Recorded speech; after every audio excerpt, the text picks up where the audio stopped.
Sir second. हाँ second, पढ़ने दो मुझे ना।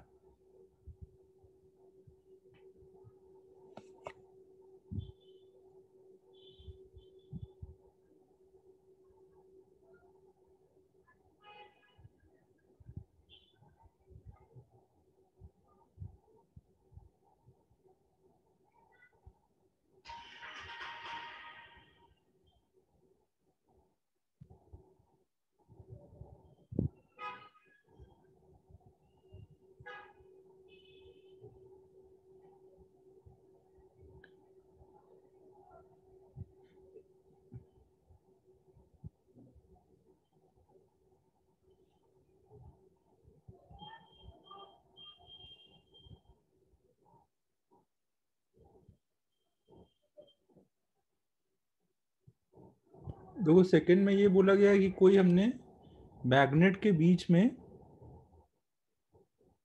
ये कैसे हमने इसको मूव किधर को कराया जा रहा है,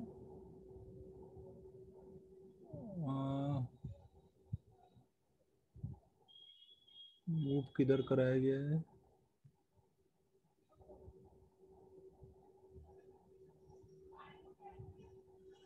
मूव ये 4 सेंटीमीटर के लॉन्ग कराया गया, 6 सेंटीमीटर के लॉन्ग, कुछ ऐसा तो मेंशन नहीं है ना। हाँ सर, वो समझ में नहीं आ रहा था मुझे भी, ये कौन से डायरेक्शन में। चलो कोई भी लेके सोचते हैं, देखते हैं उससे क्या फर्क पड़ता है।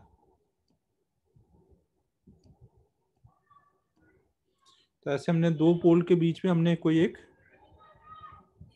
कॉइल को मूव करा रहे हैं। तो अगर हम कॉइल को मूव कराएंगे तो उससे क्या होगा, ईएमएफ इंड्यूस होगा, और जब तक वो मैग्नेटिक फील्ड में है तब तक रहेगा। मैग्नेटिक फील्ड में जब तक है तब तक वहां पे ईएमएफ इंड्यूस होगा, ठीक है। और फिर कांस्टेंट हो जाएगा, और फिर उसके बाद तो इसमें देखो ये हो रहा होगा, जैसे कि मान लो अगर हमने एक ऐसा इसका वो लिया हुआ है,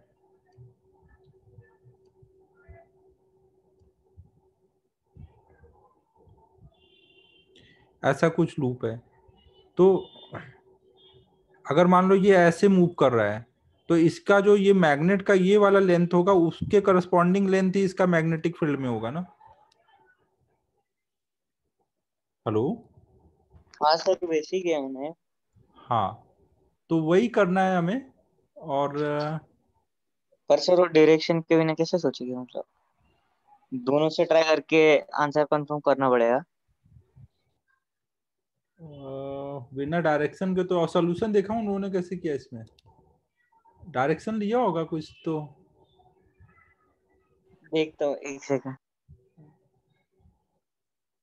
सर एक बार क्वेश्चन समझा ना, क्वेश्चन ही नहीं समझा मैं। देखो क्वेश्चन में बस ये है कि मैग्नेट के बीच में लूप को ले जाओगे तो जब ये वाला पार्ट जब तक मैग्नेटिक फील्ड में रहेगा ना, अगर मान लो मैग्नेटिक फील्ड यहाँ से यहाँ तक है, तो ये वाला पार्ट जो सबसे पहले क्या होगा, ये मैग्नेटिक फील्ड में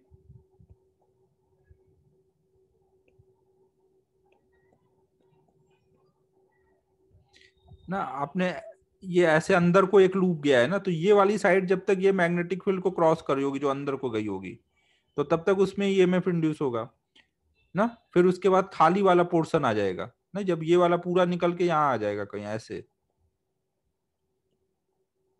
ना, तो अब क्या यहाँ पर ये खाली वाला पोर्शन है वो क्रॉस हो रहा है मैग्नेटिक फील्ड में, तो कोई ईएमएफ इंड्यूस नहीं होगा। और फिर जब ये वाला रॉड का पार्ट यहाँ पहुंच जाएगा और फिर आगे बढ़ना शुरू होगा, तो फिर यहाँ से यहाँ जाने में ईएमएफ इंड्यूस होगा। कुछ समझ लो मैं क्या बोल रहा हूँ। अच्छा हाँ सर समझा। ना पहले ये वाला एज क्रॉस करेगा तो यहाँ से यहाँ जाने तक में बीवीएल ईएमएफ इंड्यूस रहेगा, फिर ये जब पूरा बाहर आ जाएगा तो फिर थोड़ी देर तक नहीं होगा, फिर जब ये वाला इंटर करेगा तब होगा। और सर स्पीड जो उन्होंने ली गई लेंथ है, 2 सेंटीमीटर लिया है। हाँ तो वो जितना मैग्नेटिक फील्ड के अंदर लेंथ आएगा, ये जो मैग्नेट का लेंथ है उसके करस्पॉन्डिंग वाला लेंथ ही रॉड का लेना रहेगा। समझो ना, अगर एक रॉड को हम मैग्नेटिक फील्ड में हाँ मूव मतलब करा रहे हैं, 4 के वो डायरेक्शन में मूव कर रहा है। 4 के डायरेक्शन में मूव कर रहे हैं, हाँ वैसे ही लग रहा है। मेरे हिसाब से वो मिसिंग है डेटा, तो हम लोग वो देख लेंगे। और एक सेकेंड और एक चीज देख लें, VVL तो VVL। हाँ सर, वो 4 के डायरेक्शन में जा रहा है। हाँ सर, तो गया है वरना वो हाँ,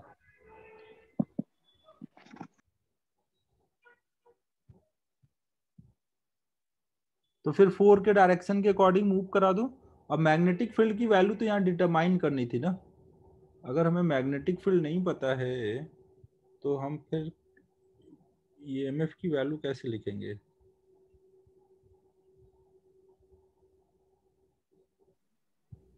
बी दिया है सर मैग्नेटिक फील्ड, बी दिया है ऐसे क्या?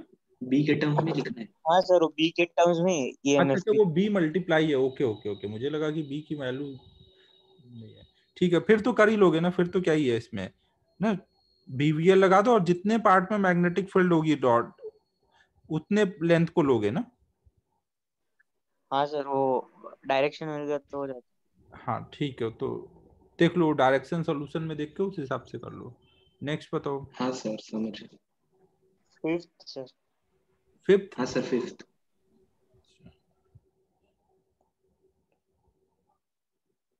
फिफ्थ में बोला गया there exist uniform but time varying magnetic field normal to the plane in the cylindrical region. ठीक है।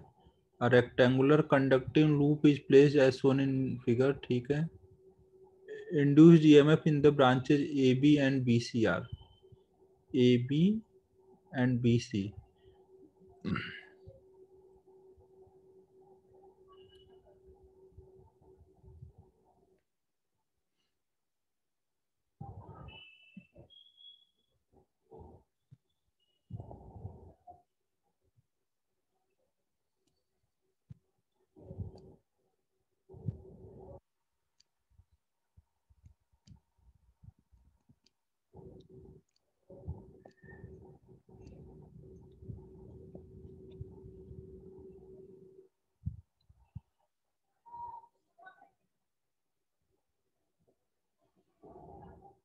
तो हमें AB और BC में यहाँ पे EMF इंड्यूस बताना है ना।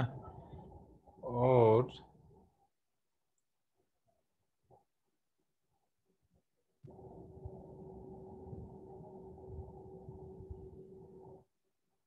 देखो AB में तो कुछ EMF इंड्यूस होगा ही नहीं, क्योंकि यहाँ पे देख रहे हो कि वो ऐसे सर्कुलर इलेक्ट्रिक फील्ड लाइंस आएंगी, तो वो परपेंडिकुलर होंगी ना।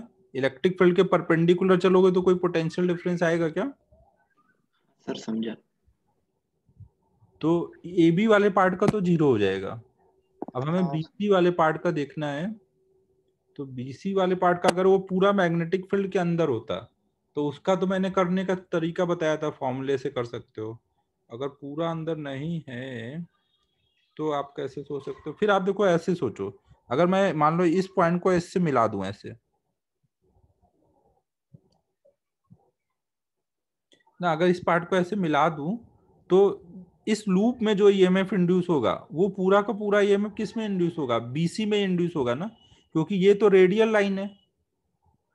हाँ सर।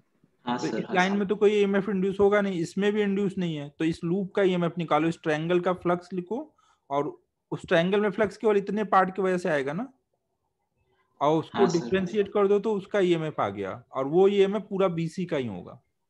हाँ सर, समझ गया। समझा सर, समझा। नेक्स्ट। 12th।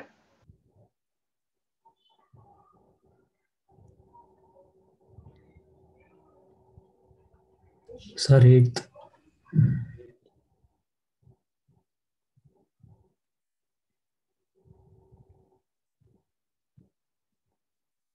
8 में बोला गया in the circuit shown in the switch S is shifted to position 2 from position 1। ठीक है। देखो कोई भी लूप में हमेशा ध्यान रखो, कोई भी सर्किट का जो फ्लक्स आप लिख सकते हो वो सेल्फ इंडक्टेंस इनटू आई लिख सकते हो ना। और कोई भी सर्किट का जो फ्लक्स होता है वो इमीडिएट चेंज नहीं हो सकता ना, उसको टाइम लगता है चेंज होने में। तो अगर आपने कुछ करके एल को चेंज कर दिया तो फिर वहां पे करंट चेंज होगा, और एल इंटू आई उस इंस्टेंट पे सेम रहेगा, मतलब L1 I1 equal to L2 I2। तो तो 8 में देखो क्या कर रहे हो, पहले वो एक ही इंडक्टर सर्किट में कनेक्टेड है,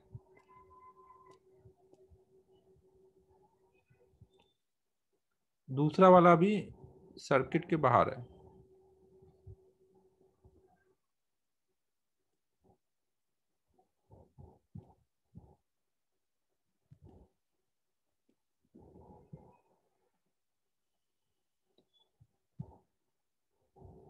तो अब देखो शुरू में जब ये अभी ऐसे सर्किट है तो शुरू में इसमें स्टेडी स्टेट में कितनी करंट फ्लो हो रही होगी, ई बाई आर ना। स्टेडी स्टेट आने के बाद ये तो प्लेन वायर बन चुका होगा। समझ आ रहा है मैं क्या बोल रहा हूँ? हेलो? हाँ सर। ना, और इसका इंडक्टेंस 5L है और इसका 4L। अब जैसे मैं स्विच को इधर क्लोज करूंगा ये दोनों सीरीज में आ जाएंगे ना। तो पहले सर्किट का इंडक्टेंस कितना था, 5L, और जैसे ये कनेक्ट होगा सर्किट का इंडक्टेंस कितना हो जाएगा, 9L ना। तो 5L into initial current E by R बराबर होगा 9L into final current I2। तो I2 आ जाएगा 5/9 E बाई आर। कुछ समझ आ रहा है मैं क्या बोल रहा हूँ? हेलो? हाँ सर। ना, ये इस इंस्टेंट पे ना, अगले इंस्टेंट पे फिर चीजें चेंज होने लगेंगी। Next 12। 16।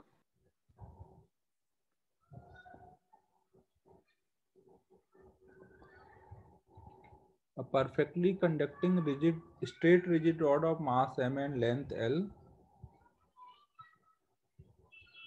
is suspended symmetrically between two identical perfectly conducting springs as shown in figure.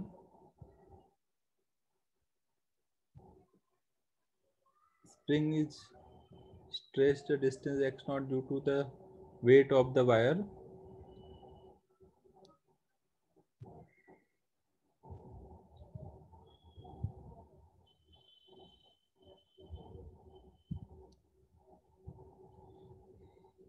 देखो इसमें ये बोला गया 12 में कि एक ऐसे हमने रेसिस्टेंस लिया हुआ है, यहाँ पे कुछ EMF E है, रेसिस्टेंस R है और स्प्रिंग लगी हुई है।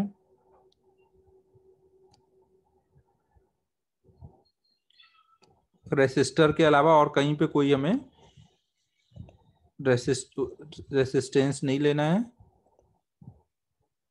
यहाँ पे रॉड लगी हुई है तो ये अपने वेट की वजह से नीचे जा रहा है mg। तो यहाँ पे शुरू में इलोंगेशन है, तो हमारा कितने का इलोंगेशन शुरू में दिया हुआ है, x0 का। तो 2k x0 बराबर हो रखा है mg के। और अभी सर्किट में करंट फ्लो हो रही होगी, करंट कितनी फ्लो हो रही होगी, E बाई आर ना, और किसी का कोई भी रेसिस्टेंस नहीं है। फिर हमने इसके प्लेन के परपेंडिकुलर हमने मैग्नेटिक फील्ड लगा दी और उसकी वजह से फोर्स जो है नीचे को आ रहा है, तो ये और ज्यादा एक्सटेंड हो गया। अब वो किधर को लगाया है वो मैंने एक रफली बनाया है, या तो आउट ऑफ द या प्लेन या इनटू द प्लेन। वो चेक करना पड़ेगा कि फोर्स नीचे को आए, उसके लिए किधर को चाहिए। करंट अगर ऐसे जा रही है ना तो आप L क्रॉस B करोगे तो आउट ऑफ द प्लेन अगर होगा तभी ये नीचे को फोर्स लग पाएगा ना। तो इस डायरेक्शन में लगाया होगा, out of the plane B है परपेंडिकुलर। अब जब नीचे को और फोर्स लगेगा तो ये और इलोंगेट हो गया स्प्रिंग। ठीक है, समझ आ रहा है? हाँ सर। तो अब बोला गया कि जब हमने मैग्नेटिक फील्ड लगाया तो ये फर्दर x0 और इलोंगेट हो गया। तो अब कितना हो जाएगा, 2k इंटू 2x0। टोटल ऊपर को अब ये फोर्स लगेगा ना दोनों जगह से, तो वो बराबर होगा नीचे को mg प्लस b आई कितना है, E by R into L. तो अब 2kx0 और mg आपस में कैंसिल हो जाएंगे तो यहाँ केवल क्या बचेगा, 2kx0 ना, mg कट गया ना, तो हमें b की वैल्यू चाहिए। तो इससे हम b कितना बोल सकते हैं, 2kx0 की जगह mg लिख सकते हैं ना यहाँ से, या तो आप इसकी जगह लिख दो ना, इसकी जगह 2mg लिख दो और mg इधर ले आओ। तो mg अपॉन में इंटू आर अपॉन में बी ई अपॉन में ई इंटू एल।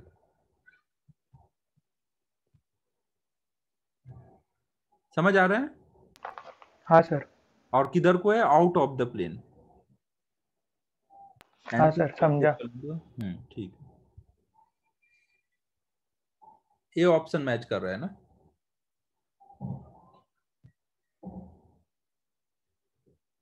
नेक्स्ट 16 से 16।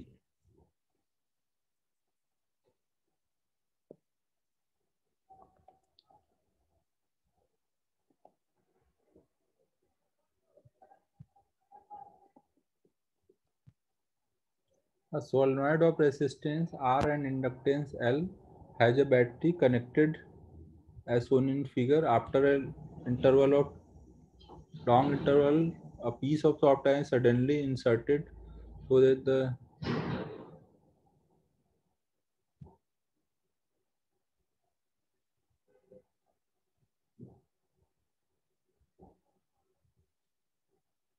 after completing the process, work done by external agent in inserting the soft iron piece is 0.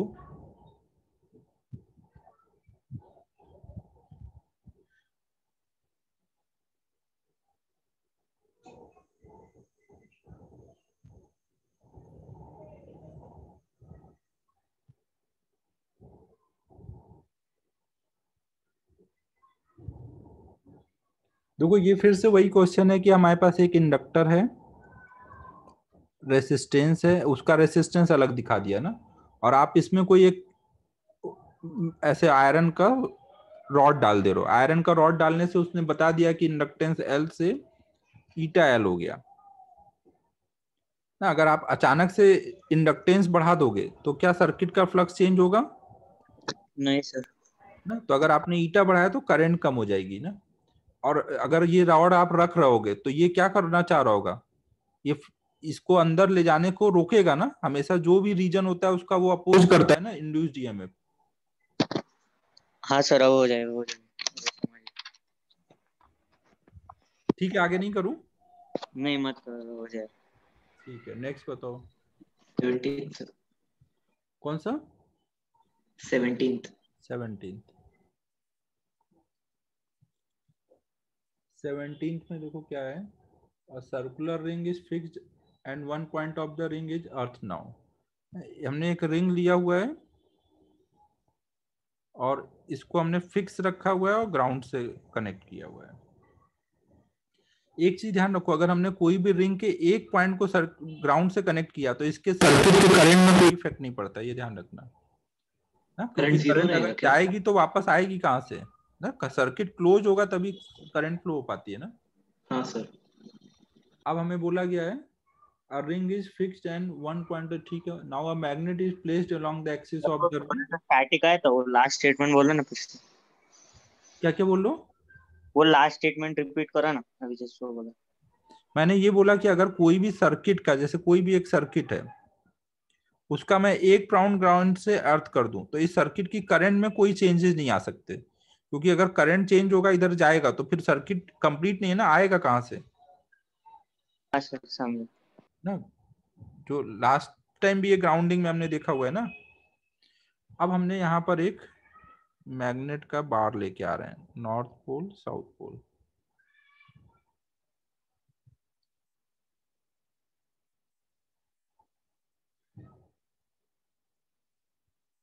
फिर बोला गया कि इसको हमने स्पीड दे दी।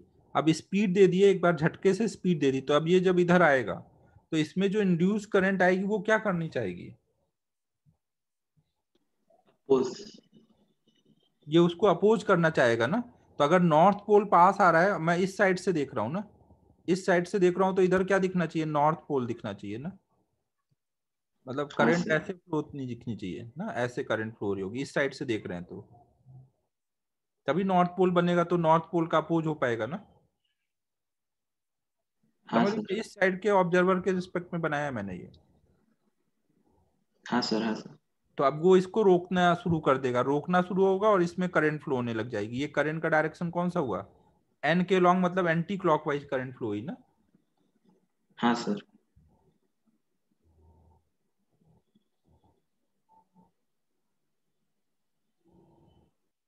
तो इसकी मैग्नेट की स्पीड क्या होती जाएगी, कम होती जाएगी ना, फिर आके पाथ में रुक जाएगा ना, और यहाँ करंट फ्लो हो रही होगी, उसकी वजह से हीट प्रोड्यूस हो रही होगी, तो जितनी भी काइनेटिक एनर्जी है सब यहाँ हीट प्रोड्यूस होकर के लास्ट में खत्म हो जाएगी। सर पर वो अगर एक बार क्रॉस किया तो फिर अट्रैक्ट होने लगेगा ना? हाँ, अगर क्रॉस हुआ तो अट्रैक्ट होने लगेगा, लेकिन जैसे ही जितना ये पास आता जाएगा ना, उतना तेजी से फ्लक्स चेंज होगा ना। और मान लो बाई चांस क्रॉस हो भी गया तो फिर अपोजिट में वही चीज होना होगा, इसका मोशन तो वो रिटार्ड ही करता जाएगा ना, चाहे इस साइड हो या इस साइड हो। तो ऑसिलेट करेगा ना बी ऑप्शन के हिसाब से सर?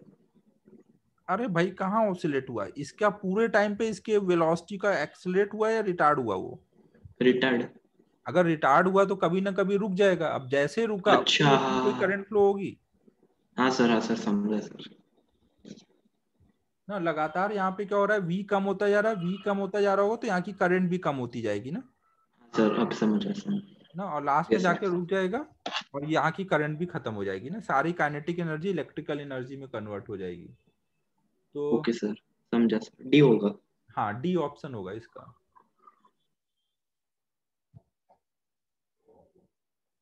नेक्स्ट 23। सर 21। हाँ सर 23। हाँ सर 21 भी है ना, 21 देख लो पहले।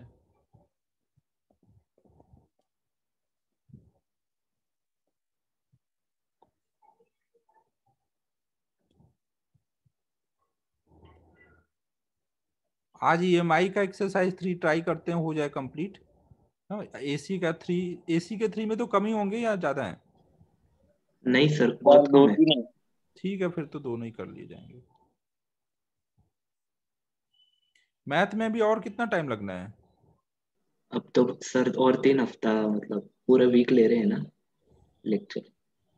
पूरे वीक ले रहे हैं तो अच्छा, पूरा दिवाली के पहले सर का टारगेट है हाँ, कि कर देंगे। वैसा ही सर।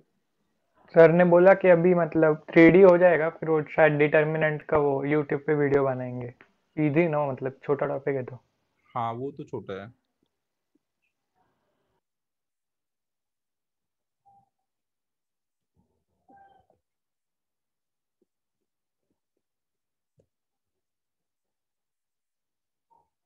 देखो इसमें ऐसा कुछ दिया हुआ है कि कोई apparatus लिया हुआ है जिसमें कि हमने 2 प्लेट लिए हुए हैं ना, और इनके बीच से रिवर का पानी फ्लो करके जा रहा है। ये दोनों प्लेट कंडक्टिंग है ना, इनको रिवर में डाल दिया है, और यहाँ पर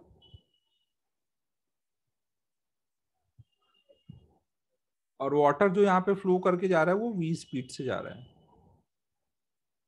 और यहाँ पे vertical component of earth magnetic field कुछ b है, रेसिस्टिविटी ऑफ वाटर रो है, एंड तो हमें करंट बताना है कितना हो रहा होगा। देखो जब यहाँ से ये जाएगा तो आप ऐसे इमेजिन कर सकते हो, अगर हम सामने से देखें तो 2 प्लेट है, और इसके बीच से वाटर जो आ रहा है वो बाहर को आ रहा है ना, तो एक तरह से ये वाटर का पूरा रॉड है ना, समझो, ये पूरा एक वाटर का रॉड है जो बाहर को आ रहा है, और इसके परपेंडिकुलर मैग्नेटिक फील्ड है, तो इस पूरे वाटर के रॉड में ईएमएफ इंड्यूस हो जाएगा ना, कितना हो जाएगा, BVL। एल कितना लोगे पूरी यहां से यहां तक की डिस्टेंस? सर कुछ चमक रहा है मैं क्या बोल रहा हूँ? और ये एल की हाँ वैल्यू सर। डी दी हुई है ना, एल की वैल्यू डी दी है, तो आपको यहाँ पे ईएमएफ इंड्यूस आ गया, और इस वाटर वाले पार्ट का रेसिस्टेंस कितना लिखोगे ना, यहाँ पे एक तरह से एक बैटरी बन गई है, 2 प्लेट के बीच में वाटर को लेते हुए एक बैटरी बन गई है ना। V क्रॉस B करोगे, और मैग्नेटिक फील्ड परपेंडिकुलर है नीचे को ना, तो ये यहाँ पर ईएमएफ इंड्यूस अगर निकालोगे, V बाहर को है और नीचे करोगे तो कुछ ऐसे आ रहा होगा पॉजिटिव ना। वाटर का जो रॉड बना है उसका ईएमएफ दिखाया, और उसका कोई रेसिस्टेंस होगा, रेसिस्टेंस कितना बोलोगे, रो L बाई ए जो होगा प्लेट एरिया होगा ना, पूरी ये रॉड का क्रॉस सेक्शन एरिया जो होगा, वाटर इसके बीच में है ना, तो प्लेट एरिया ही उस तरह से रॉड का क्रॉस सेक्शन एरिया हो जाएगा ना, मतलब एरिया ए की वैल्यू A इंटू बी डाल दोगे। हाँ सर, समझ गया, हो जाएगा हो जाएगा। अब आपको रेसिस्टेंस पता है सर्किट का, ईएमएफ पता है, आई निकाल लो। नेक्स्ट 23। 23। हाँ सर 23। हाँ सर 23। इसमें क्या है, line charge lambda per unit length is in the form of a circular wheel of radius a and free to rotate in a horizontal plane. ठीक है. There is a coaxial magnetic field B naught K extending from radius. ठीक है, B तक में ही है केवल. देखो यहाँ पे ये बोला गया कि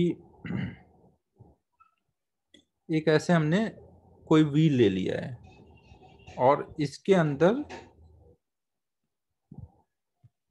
कुछ रीजन में मैग्नेटिक फील्ड है और ये व्हील के सरकमफेरेंस पे चार्ज फैला हुआ है.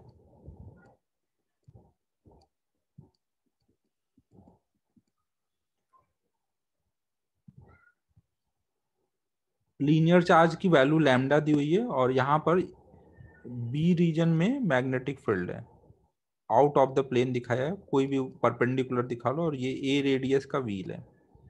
अब देखो ये जो मैग्नेटिक फील्ड है, अचानक से अगर मैं स्विच ऑफ करूंगा तो यहाँ पर अचानक से क्या होगा, बी चेंज हुआ टाइम के साथ तो एक dt टाइम के लिए इलेक्ट्रिक फील्ड आ जाएगा. हाँ तो सर। समझ आ रहा है मैं क्या बोल रहा हूँ? तो वो इलेक्ट्रिक फील्ड भी हाँ सर्कल सर। में ही आएगा ना. अब अगर वो सर्कल में ही आएगा तो इसको क्या होगा, हर जगह पर dq चार्ज लोगे तो dq into e ऐसे हर जगह टॉर्क लगेगा तो ये घूम जाएगा ये. हाँ सर। अच्छा हाँ हाँ सर तो हाँ मान सर। लो एक dt टाइम में मैग्नेटिक फील्ड में जो चेंज आएगा वो कितना बोलोगे, पहले b था बाद में 0, तो मैग्नीट्यूड क्या बोलोगे, b का चेंज आ गया. हाँ तो इस b के चेंज आने की वजह से यहाँ पे जो इलेक्ट्रिक फील्ड आया होगा उसकी वैल्यू कितनी बोलोगे, ये अगर a डिस्टेंस पे है तो electric field into 2 pi a, ये आप बोलोगे ईएमएफ इंड्यूस्ड है. तो ये बराबर होगा इसके अंदर का फ्लक्स, फ्लक्स कितना है, इतने पार्ट में ही है ना, b हम्म, इंटू पाई बी स्क्वायर, ये फ्लक्स का रेट ऑफ चेंज. तो db पाई बी स्क्वायर तो बाहर आ जाएगा, db की वैल्यू क्या लिखोगे, b लिखोगे ना, चेंज कितने का आया है, बी b का। आया हाँ है. तो इससे हम लोग निकाल सकते हैं कि इलेक्ट्रिक फील्ड कितना लगा वहां पर, pi into B square into B upon में 2 पाई a इंटू dt.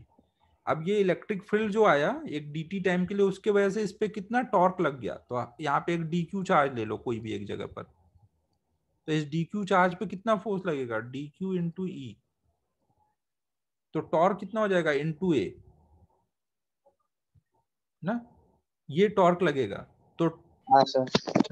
अब ऐसा टॉर्क पूरे सरकमफेरेंस पे लगेगा ना, तो पूरा टॉर्क कितना लग जाएगा, पूरा लैम्डा इंटू 2 पाई a, पूरा चार्ज ऐड हो जाएगा ना, ई तो हर जगह सेम है, तो इतना टोटल लैम्डा आएगा. अब टॉर्क लगा, और टॉर्क कैसे लगा, एक झटके में लगा है, तो टॉर्क इंटू dt क्या होगा, टॉर्क इंटू dt करेंगे तो चेंज इन एंगुलर मोमेंटम होगा ना, एंगुलर मोमेंटम हाँ सर। ये बराबर होगा आई इंटू ओमेगा, इनिशियल ओमेगा 0 था. अब ई की वैल्यू यहाँ पे डाल दो तो dt कट जाएगा ना, और रिंग का आई लिख दो तो ओमेगा आ जाएगा. हाँ सर। हाँ सर समझा सर। हाँ सर समझा। ठीक है, नेक्स्ट बताओ. 29 सर। हाँ सर 29। हाँ सर 29।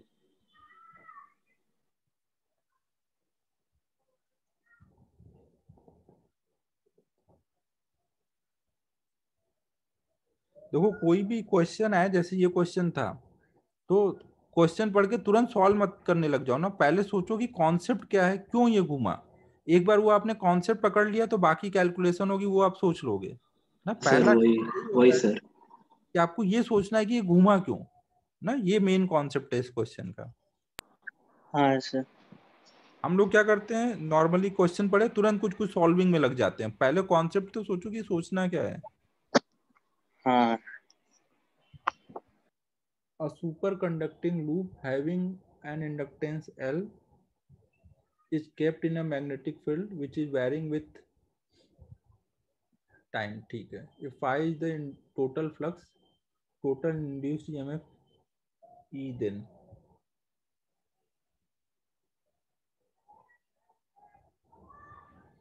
तो हमें ये बोला गया है कि कोई मैग्नेटिक फील्ड में रखा गया है जो कि टाइम के साथ चेंज हो रहा है। तो हमने कोई लूप ले लिया, कंडक्टिंग है ना, तो इसका रेडियस रेसिस्टेंस नहीं है ना, तो इसमें जो ये फ्लक्स आएगा कोई भी टाइम पे वो इसका एरिया इनटू मैग्नेटिक फील्ड हो जाएगा, और ये टाइम के साथ चेंज हो रहा है, तो ईएमएफ इंड्यूस कितना हो जाएगा, dB/dt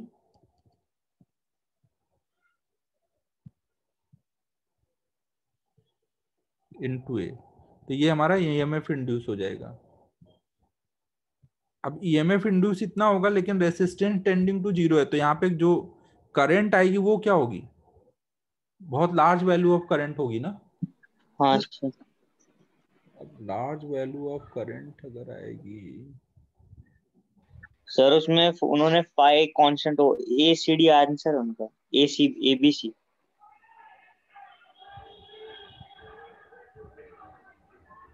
अच्छा अच्छा अच्छा, ओके ओके, ए और सी दिया है। है कि बी हाँ नहीं है सी सर। हाँ ए और सी से। कि कोई भी टाइम पे जो फ्लक्स होगा वो L इंटू आई होगा, और जैसे ही बी चेंज होगा फ्लक्स चेंज होना चाहेगा, तुरंत करंट चेंज हो सकता है कितना भी, और वो फ्लक्स को चेंज नहीं होने देगा, क्योंकि करंट पे तो कोई लिमिट ही नहीं है यहाँ पर। तो ए सी, ए और सी आ रहा है ना फिर तो। ए और सी, हाँ सर। हाँ, मतलब ये है कि अगर करंट कितना भी चेंज हो सकता है, तो अगर हमने यहाँ पे मैग्नेटिक फील्ड चेंज की तो फ्लक्स को हम चेंज कराना चाह रहे हैं, बट वो फ्लक्स को चेंज होने नहीं देगा ना, तो तुरंत क्या होगा, वहां की करंट सर्किट की चेंज हो जाएगी, हर इंस्टेंट पे यही होता रहेगा। सही क्वेश्चन है यार, ये तो बहुत सही क्यों लगा। सर, क्या हुआ सर, अभी समझा नहीं। देखो मैं ये बोल रहा हूँ कि जैसे फ्लक्स बढ़ा हो रहा है बी इंटू ए, अब मैं बी को अगर बढ़ाऊंगा तो ये फ्लक्स चेंज होना चाहेगा, बट ये हाँ कंडक्टिंग सर। का फ्लक्स तुरंत चेंज हो नहीं सकता। क्यों नहीं हो सकता, अच्छा, एल इंटू इंडक्टर आई। तो चेंज नहीं होने देगा। हाँ, तो आई तुरंत अपने को चेंज कर लेगा, और आई को चेंज होने में टाइम लगेगा यहाँ पर हाँ हाँ समझा। ना, वो समझा तो सर। रेसिस्टेंस सही नहीं है, तुरंत इंस्टेंटली चेंज कर लेगा और फ्लक्स को चेंज ही नहीं होने देगा। Okay sir, okay. Sir sir C वाला कैसे है उसका? अब अगर देखो फ्लक्स कांस्टेंट है तो उसका रेट ऑफ चेंज क्या आ जाएगा, d∅dt। हाँ हाँ ये मैं फिर हाँ, सर पर डीबी बाई डी टी कुछ तो है ना वैल्यू उसकी? dB/dt है कुछ वहां पे वैल्यू ना, तो उसके करस्पॉन्डिंग यहाँ पे आई आ रहा है, L इंटू आई जो प्रोडक्ट है ना, वो हमेशा कांस्टेंट है। क्योंकि अगर आप सोचो अगर इसमें रेसिस्टेंस नहीं है तो करंट की वैल्यू E/R से अगर आप सोचोगे तो ये R भी जीरो है, तो E भी टेंडिंग टू जीरो होगा, तभी ना आई की कोई फाइनाइट वैल्यू मिल पाएगी। अगर सर, आई, अगर E सही है सर। नहीं होगी तो ये टेंडिंग टू इनफाइनाइट हो जा रहा है ना, और इनफाइनाइट करंट तो पॉसिबल है नहीं। मतलब हर एक इंस्टेंट पे करंट चेंज हो रहा है ना? हर एक इंस्टेंट पे करंट चेंज हो रहा है, और 0/0 की कुछ फाइनाइट वैल्यू मिलेगी हर इंस्टेंट पे अलग अलग। हाँ सर समझा।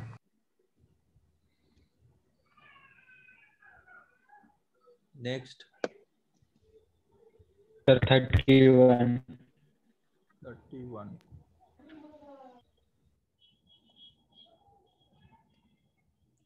An LR series circuit with battery is connected at t equal to 0.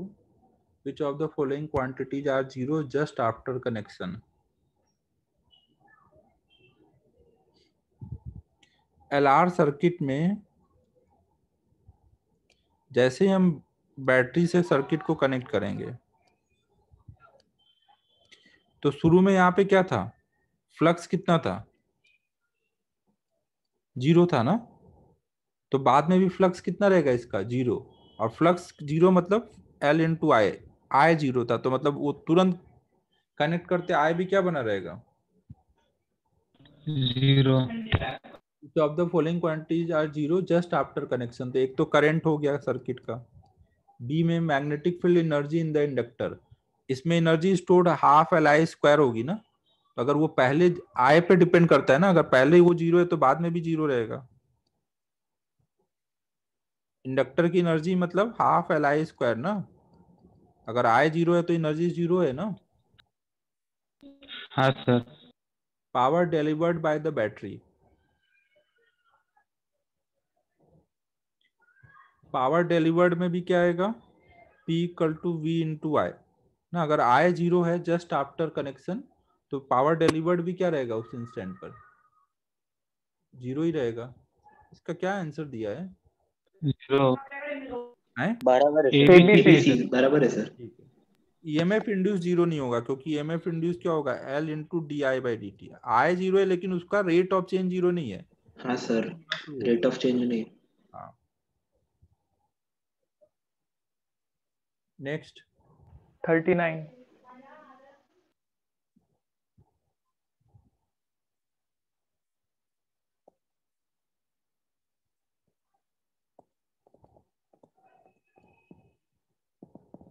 In the figure shown, there exists a uniform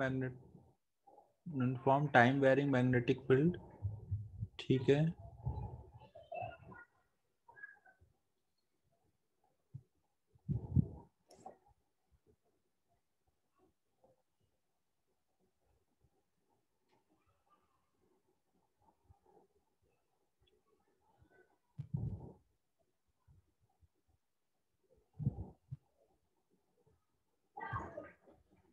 इसमें क्या डाउट है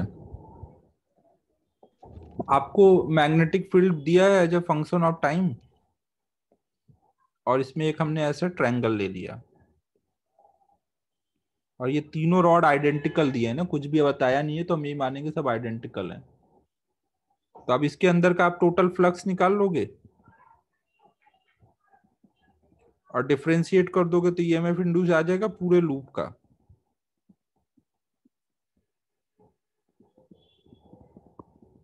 ना, पूरे लूप का ईएमएफ इंड्यूस जो होगा वो तीनों में इक्वली डिवाइड हुआ होगा ना, क्योंकि तीनों आइडेंटिकल हैं. अगर रेसिस्टेंस अलग अलग होता है तब अलग अलग आता है, वो मैंने क्लास में कराया हुआ है ना अलग अलग रेसिस्टेंस का. यहाँ सब इक्वल है तो इसको बाय 3 कर दो ना, हर एक में इक्वल इक्वल आया होगा एक रॉड में.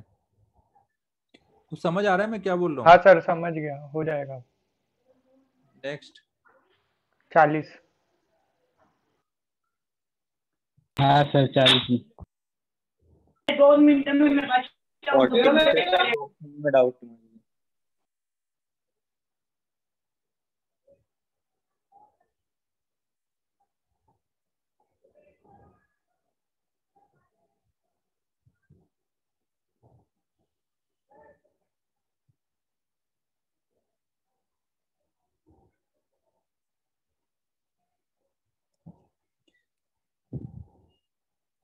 तो कोई इसमें ये बोला गया है कि हमने एक कैपेसिटर लिया है और टाइम 0 पे उसको एक इंडक्टर से कनेक्ट किया. शुरू में कैपेसिटर चार्ज था, शुरू में कैपेसिटर यहाँ पे चार्ज था. तो अब टाइम के साथ ये चीजें कैसी वैरी हो रही होंगी ये बताना है. I और Q का ग्राफ कैसा बनेगा, Q का डबल डिफरेंशिएशन क्या हो रहा होगा, इस टाइप की चीजें.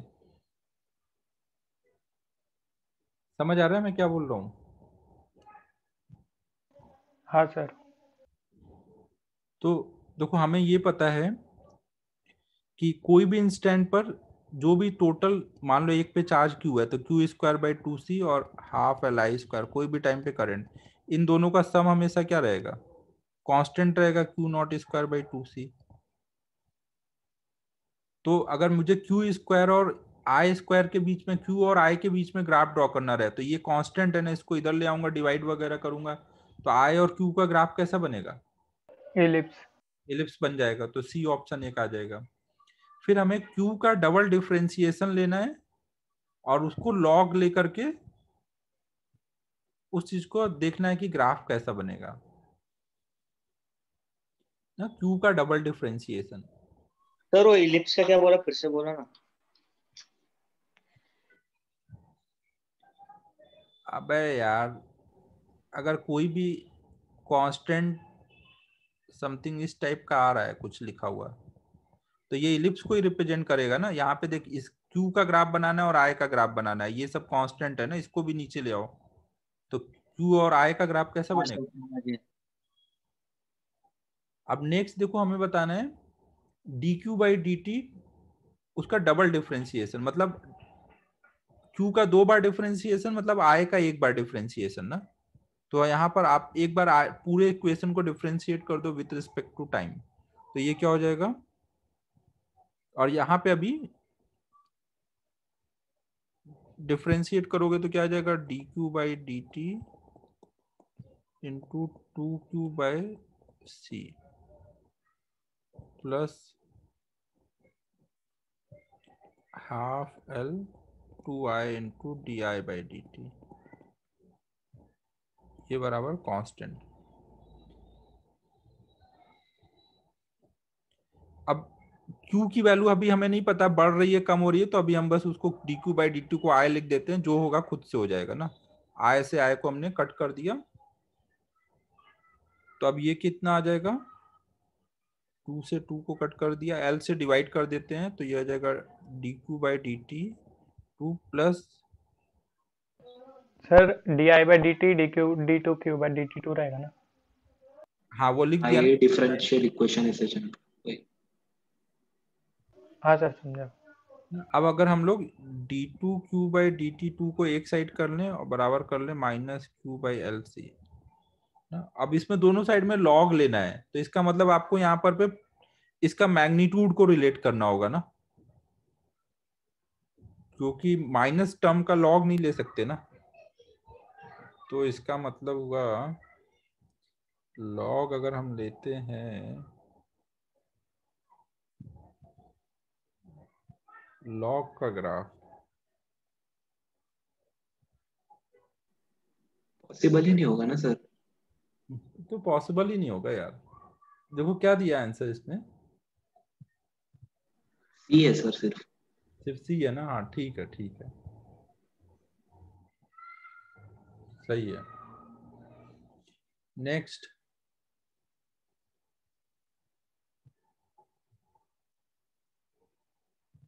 Fifty six. 56। हाँ सर 56। ठीक है।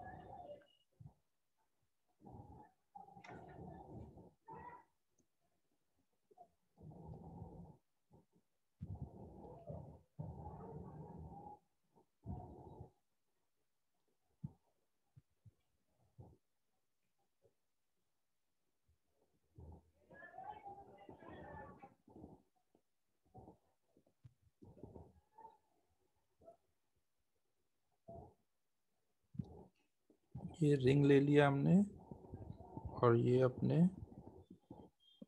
एक्सिस के अबाउट ऐसे घूम रहा है विथ एंगुलर एक्सेलरेशन अल्फा, और इसके यहाँ पर हमने एक रिंग रख दी है उसके प्लेन के परपेंडिकुलर, स्मॉल रिंग रखी हुई है, इसका रेडियस है बाहर वाले का r, इसका रेडियस है स्मॉल a, और a बोला गया बहुत छोटा है r से।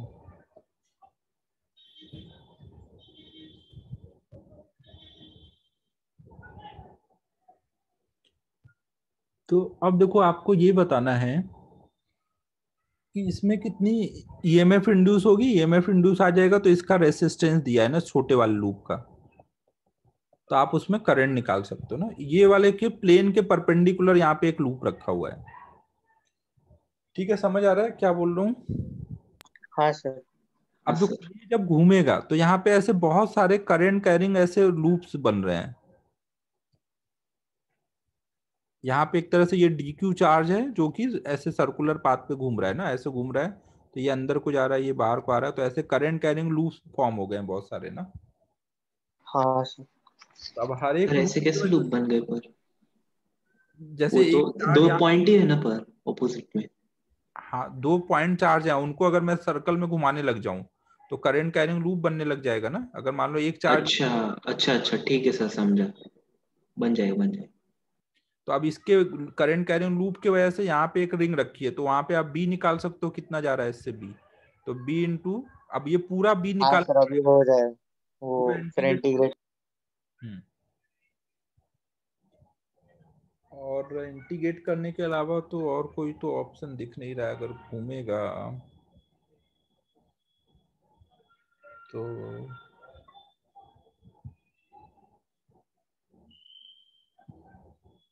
यही करना पड़ेगा ना, और तो कोई ऑप्शन नहीं है ना।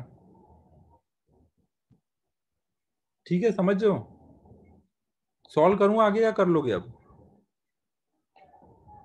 हेलो। कर लेंगे सर। कर कर लेंगे लेंगे सर। सर। हाँ। ठीक है, नेक्स्ट बताओ। ये चैप्टर में नहीं है अभी। अच्छा, तो नेक्स्ट चैप्टर का बताओ अब। सर 57। 57 अभी इसी का ना? हाँ 57 देख लो।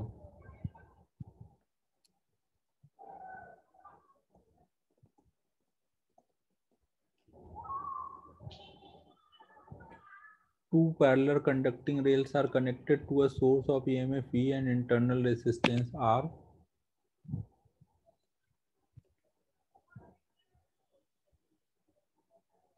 फिजिक्स में तो अभी सब इजी लग रहा होगा ना, अभी तो कोई दिक्कत नहीं चल रही होगी। नहीं सर। मेन यही ईएमआई तक ही थोड़ा टफ था ना, ईएमआई और एसी। हाँ सर, ये अभी आसान लग रहा है, अभी मॉडर्न थोड़ा सा ये लग रहा है, पर अभी शायद मॉडर्न में आज जो पढ़ा है ना, वही थोड़ा सा, और वो भी तो थोड़ा मैकेनिक्स टाइप ही है, बस उसको सही से देख लो हाँ सर। ना, और रिवाइज कर लो आज जो सिखाया है। बाकी आगे के पार्ट में इतना मैकेनिक्स नहीं लगना है, आगे के पार्ट बहुत नॉर्मल नॉर्मल चीजें होंगी।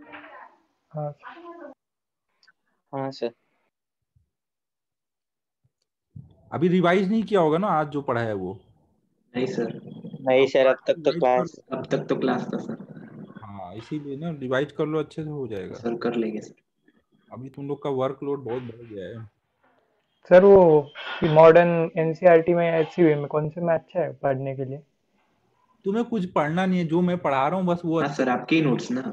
हाँ, क्योंकि वो जो जैसे मैंने जो आज कराया ये तुम्हें कोई बुक में नहीं मिलेगा। नहीं सर, आपका बट अच्छा था अच्छा, वो बहुत। क्योंकि वो मॉडर्न थोड़ा थियोरेटिकल है ना, इसलिए पूछा। हाँ, लेकिन फिर भी बाकी अगर तो तुम्हें जरूरत पढ़ने नहीं का पड़ी। मन है, पढ़ने का मन है तो एचसी वर्मा पढ़ लो, और उसके क्वेश्चंस कर लेना, वो बेस्ट है ना। Okay sir. फिर सर भी आपने कहा था मॉड्यूल के बाद एचसी भी कर लो थोड़ा, हाँ, क्योंकि उसके मेरे नोट्स सिलेक्टेड क्वेश्चन। में काफी चीजें मिलेंगी जो आपको इधर उधर नहीं मिलेंगी बुक्स में, तो वो करना ही पड़ेगा आपको। हाँ sir. Two parallel conducting rails are connected to source, ठीक है, ईएमएफ से हमने कनेक्ट कर दिया है, इंटरनल रेसिस्टेंस दिया है। Another conducting rod L having negligible resistance lie at rest can slide without friction, ठीक है। An uniform magnetic field is applied perpendicular to the plane of, ठीक है। The rod is pulled along the rail by a force F. जैसे ये current apply हुई है, magnetic field apply हुई है, उसी टाइम पर हमने एक फोर्स भी लगाना शुरू कर दिया इस पे। तो velocity of rod is observe to be v equal to v naught cos omega t, then power spent by the force over one cycle बताना है, तो power spent in one cycle.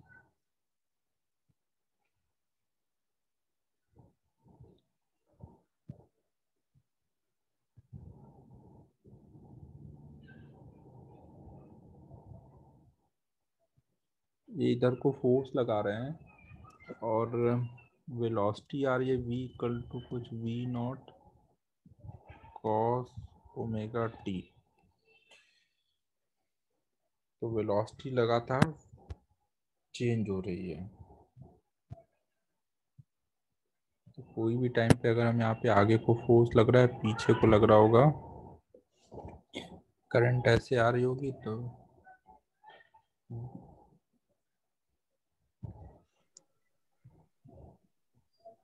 Current आएगी तो ये आगे को जाएगा, फोर्स लगेगा, फोर्स लगेगा तो इसमें कोई भी टाइम पे वेलोसिटी होगी, तो वेलोसिटी होगी, ईएमएफ इंड्यूस होगा, ईएमएफ इंड्यूस इसको पीछे को ले जाना चाहेगा।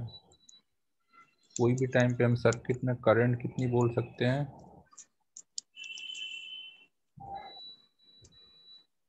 E minus B V L,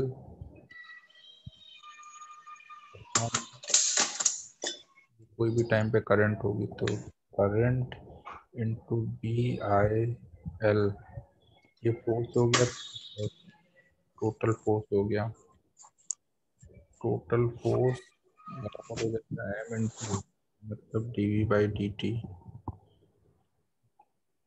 हमें बोला गया है मैग्नेटिक फील्ड जो है वो तो कांस्टेंट होगी कुछ, कोई भी टाइम पे अगर हमें ये पता है पावर स्पेंट,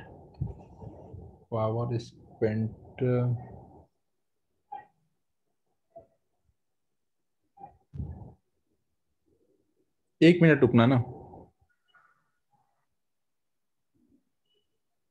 हाँ देखो, पहले मैंने क्या किया यहाँ पर कि मैंने कोई भी टाइम पे देखा इस पे फोर्सेस क्या क्या लग रहे हैं। माना मैंने कि अभी इस इंस्टेंट पे करंट ऐसे फ्लो हो रही है सर्किट में ना, तो इसका मतलब जो इसमें और कुछ इसकी वेलोसिटी भी है अभी, तो इसके वेलोसिटी की वजह से इसमें ऐसा कुछ EMF आया होगा। तो सर्किट का अभी करंट कितना लिखूंगा, ऐसे करंट जा रही है तो मैं ये बैटरी को बड़ा मानूंगा, इसको छोटा मानूंगा ना, तभी ऐसे करंट आ रही होगी ना। करंट भी आ रही है कोई टाइम टी पे माना है ना, और इसमें रॉड की कुछ वेलोसिटी भी है अभी, तो मैं क्या मानूंगा E माइनस BVL, ये नेट EMF हो जाएगा सर्किट का, अपॉन में R कर दूंगा तो ये सर्किट की करंट हो गई। और ये करंट की वजह से फोर्स किधर लगेगा, इधर को आ रहा होगा। L क्रॉस B करो, नीचे को फिंगर रखो, अंदर को कल करो तो इधर को आ रहा होगा। तो ये प्लस ये मिल करके टोटल उसका एक्सेलरेशन दे रहे होंगे। तो BIL into F plus F बराबर टोटल उसका मास इंटू एक्सेलरेशन। अब A की वैल्यू मैंने V हमें पता था वहां से डाल दी, और V की वैल्यू यहाँ डाल दी, तो F आ गया। समझ आ रहा है मैं क्या बोल रहा हूँ? हाँ सर समझा। अब F आ गया तो F इंटू V किया, V की वैल्यू ऊपर से इसमें मल्टीप्लाई की और उसका एवरेज ले लिया। सही क्वेश्चन था ये भी। ठीक है, हो गया अभी। सर लास्ट के दो देख लो ना, 60 और 63। 60 और 63।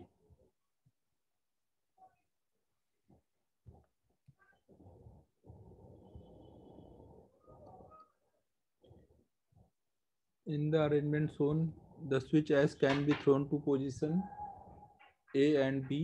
एक मिनट रुकना।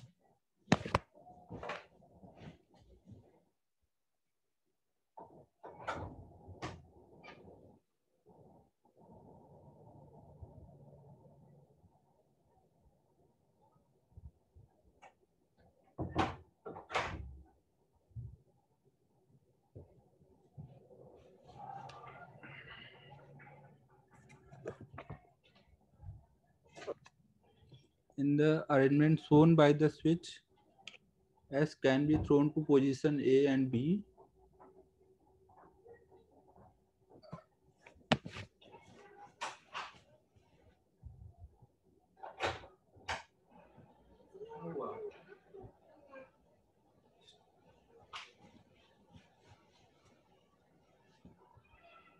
बंद करो।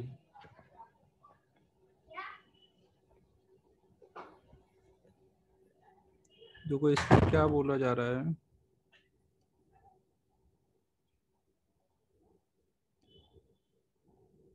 ये वही है यार, पीछे अपन ने किया था ना। एक मिनट पढ़ लेता हूँ पहले तो। ये इंडक्टर लगा हुआ है ना, और उसका रेसिस्टेंस भी दिया हुआ है यहाँ पर।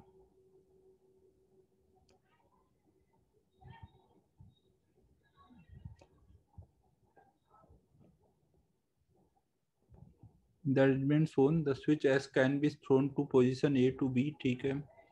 When the switch is thrown to position A, time constant of circuit is TA, and when thrown to position B, time constant। देखो इसमें ये बोला गया है,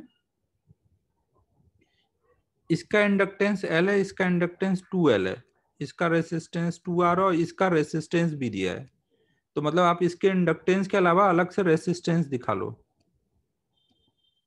ना। अब जब आपने इसको ऐसे कनेक्ट कर रखा है तो ये सर्किट के बाहर है ना, एक L लगा और एक 2R का रेसिस्टेंस है। तो अभी टाइम कांस्टेंट शुरू में कितना बोलोगे, L/R। R कितना है सर्किट का, 2R ना, एक यही रेसिस्टेंस लगा है ना। सुजल समझ आ रहा है क्या बोल रहा हूँ? हाँ सर हो जाएगा, वो आर नहीं देखा था मैंने को। अच्छा ठीक है, अगला करें फिर 63। हाँ सर 63। हाँ sir 63।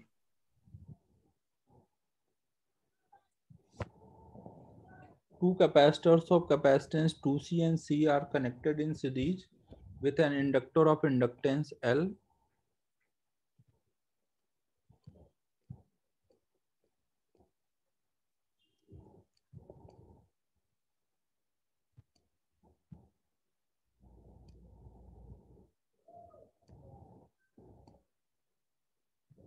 Initial capacitors have charge such that VB minus VH। अच्छा शुरू में देखो यहाँ पे बोला गया A और B में B वाला हाई वोल्टेज है, मतलब प्लस माइनस, और वोल्टेज डिफरेंस है 4V नॉट। और यहाँ पर VC माइनस, ये C प्लेट है, ये D प्लेट है, ये हाई है, ये लो है, और यहाँ पर है V नॉट ना। तो समझो अगर हम C इंटू वी नॉट को कुछ Q बोले तो इस पे शुरू में कितना चार्ज है, प्लस 4Q, यहाँ पे माइनस 4Q, यहाँ पर है माइनस Q, और यहाँ पर है 8Q सर, अच्छा 2C ना। हाँ 2C है, 2C। हाँ सर 8Q। 8Q हाँ। तो अब देखो ये वाली प्लेट कनेक्टेड है इस वाली प्लेट से, तो यहाँ पे दोनों प्लेट का मिला के चार्ज कितना है, 9Q। तो यहाँ पे क्या ये कभी न्यूट्रलाइज होकर के zero हो पाएगा? इस प्लेट का चार्ज इससे ही रीडिस्ट्रीब्यूट होगा ना। और पहले जो हम करते थे उसमें क्या होता था, प्लस माइनस इंडक्टर से ऐसे कनेक्टेड होते थे, तो माइनस पूरा प्लस से न्यूट्रलाइज हो जाता था ना, तो चार्ज जीरो भी हो सकता था वहां पर। लेकिन यहाँ पे क्या चार्ज जीरो हो पाएगा? नहीं सर। प्लस माइनस यहाँ पर पूरा का पूरा इधर जा सकता है, इधर से इधर आ सकता है, चार्ज ऐसे रीडिस्ट्रीब्यूट होता था। बट यहाँ पे हमेशा चेंज होता रहेगा, और सम हमेशा कितना बना रहेगा, -Q माइनस 8Q। मतलब इन दो प्लेट पे चार्ज निकालेंगे तो वो हमेशा -9Q आना चाहिए। तो अब हमें बताना है if the maximum current that will flow through in the circuit will be, हमें मैक्सिमम करंट की वैल्यू बतानी है। तो और टोटल एनर्जी हमें पता है ना हर टाइम पे कितनी रहेगी, कांस्टेंट रहेगी ना। हेलो हाँ सर। हाँ सर।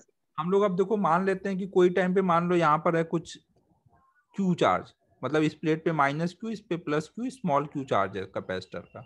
तो इस पे कितना चार्ज बोलोगे, माइनस प्लस पोलरिटी ऐसे रखेंगे, और चार्ज का मैग्नीट्यूड कितना बोलोगे, 9Q 9 माइनस माइनस Q। ना, है कि नहीं? हाँ सर। इन दोनों का अगर मैं सम करूं तो फिर कितना आ जाना चाहिए, हाँ सर 9Q आना चाहिए। -9Q आ जाना चाहिए ना। पोलरिटी मैंने ये दिखाई हुई है दोनों की, और चार्ज का मैग्नीट्यूड लिखा हुआ है। सम निकालूंगा तो फिर से -9Q आ जाएगा। और मान लो यार कोई टाइम पे यहाँ Q है, यहाँ पे ये है, और उस टाइम पे सर्किट में कुछ आई करंट फ्लो हो रही है, तो टोटल एनर्जी कितनी लिखूंगा, ½ Li² प्लस यहाँ की एनर्जी कितनी लिखूंगा, Q² 2C कितना है 2C, और यहाँ की एनर्जी कितनी लिखूंगा, Q² 2C। मुझे क्या चाहिए, करंट का मैक्सिमा चाहिए, मतलब मुझे di/dt निकाल के जीरो करना है। करंट का मैक्सिमा कब होगा, जब di/dt जीरो होगा। तो इस पूरे इक्वेशन को डिफरेंशिएट कर दो। टोटल एनर्जी तो कांस्टेंट है ना। हाँ सर।